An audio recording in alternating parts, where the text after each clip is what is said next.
SP अरे आओ कल्याण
बताएं कि आप लोग आज क्यों यहाँ आए हैं और अगर भर्ती निरस्त हो जाती है तो आप लोग क्या करेंगे?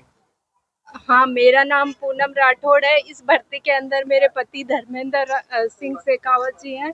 तो वो मतलब इस भर्ती के लिए मतलब बहुत मेहनत की है। उनसे इस भर्ती को यथावत रखो और मतलब जो दोषी है उनको ही सजा दो, निर्दोषियों को बिल्कुल भी सजा मत दो। मेरी मम्मी, दोनों मम्मी रोज सुबह शाम मुझे बोलते हैं कि क्या होगा इस भर्ती का। रोज ऐसे घर वाले परेशान रहते हैं कि मतलब क्या होगा कुछ नहीं पता। रोज सुबह उठते हैं, शाम को मम्मी, दोनों मम्मी पापा सब ऐसे टेंशन में रहते हैं। इनके 2-3 बहनें हैं, उनको हम यहाँ पे पढ़ाते हैं जोधपुर में ही, तो वो सब तैयारी कर रहे हैं।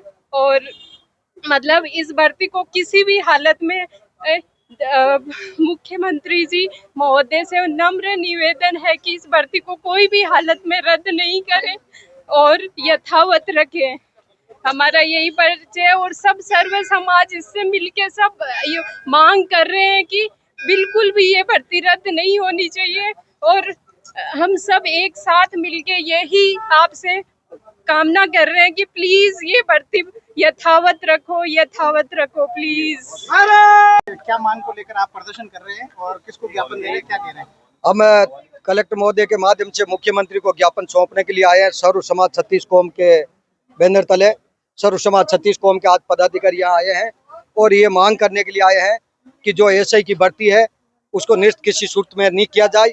जो बच्चे अपनी मेहनत से, लगन से, रात दिन एक करके अपनी योग्यता से जो कामयाब हुए, अपने माता पिता के खून पसीने की कमाई को लगाकर जो कामयाब हुए, उन भर्ती को किसी सूरत में निरस्त नहीं किया जाए। एसओजी जो जांच कर रही है उसकी और गहनता से जांच करे। हम धन्यवाद देना चाहते हैं एसओजी को कि वो अपनी जांच करे, परंतु जो निर्दोष हैं, दोषियों को सजा मिले, परंतु निर्दोषों को किसी प्रकार की सजा नहीं मिले। हम ये चाहते हैं कि भर्ती यथावत रहे और इन बच्चों का भविष्य किसी सूरत में खराब नहीं किया जाए।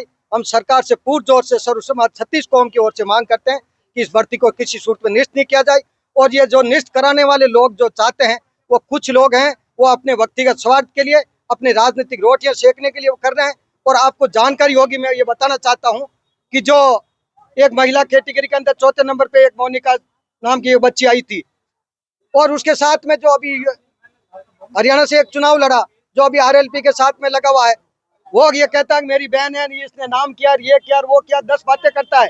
और वही व्यक्ति जब अब वो मोनिका जेल के अंदर है और तो वो अब वापिस लग गए कि ये भर्ती निष्ठ की जाए। और वो कल स्टेटमेंट दे रहा था कि इस भर्ती को निष्ठ कराने के लिए ज्यादा से ज्यादा लोग आए जाए।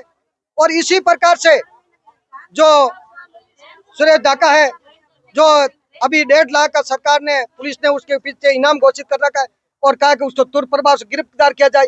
जो पेपर माफिया लीक करने वालों में मुखिया है, कोचिंग का मुखिया है, उसके जमानत किसने लगाई है? जो आरएलपी की पूर्व अध्यक्ष एक संध्या स्पर्धा नाम की एक लेडी है, जो आरएलपी की पूर्व प्रदेश अध्यक्ष है, उसने उसकी जमानत लगाई है। तो आप ये तो अभी तो ये बता रहे हैं, और भी आपको मीडिया, मैं तो ये चाह रहा हूँ कि हम तो ये बता ही रहे हैं, और भी हमारे पास बताने के लिए खूब है, मसाला आ रहा है, धीरे धीरे सब दूध का दूध और पानी का पानी हो जाएगा।